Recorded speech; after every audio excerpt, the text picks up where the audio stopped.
So, what are our options? One option obviously would be just to leave the Allianz policy as it is, which unfortunately would mean that with no additional funding, the policy would lapse at about Anna's age of 78, which is not a good thing for sure. And that would be after taking some income, but still it would lapse, which we definitely don't want it to happen. In addition to that, we, as I said before, we do not have long-term care slash chronic illness coverage with the Allianz policy.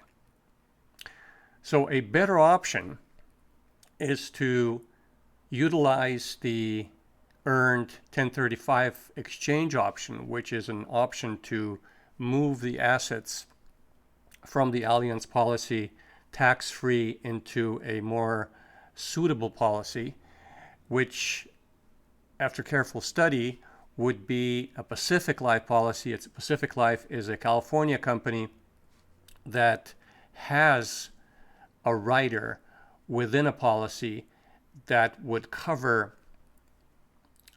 chronic illness slash long-term care for Anna, which is so much needed. And in addition, if the policy was to be used with no additional funding out of pocket, pretty much used as in place of a bank account for a certain amount of money, it would actually be able to grow the cash value much better than the Allianz policy, as well as never lapse while taking income all the way until the contract. I mean, the contract is for 120 for an age of 120, which is definitely enough.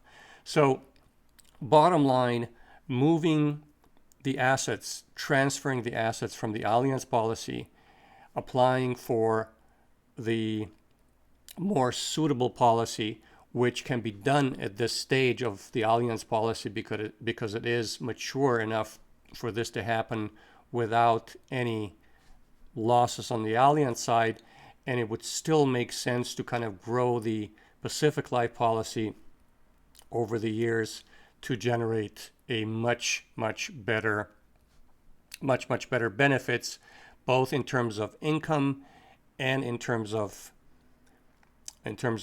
chronic illness slash long-term care benefits.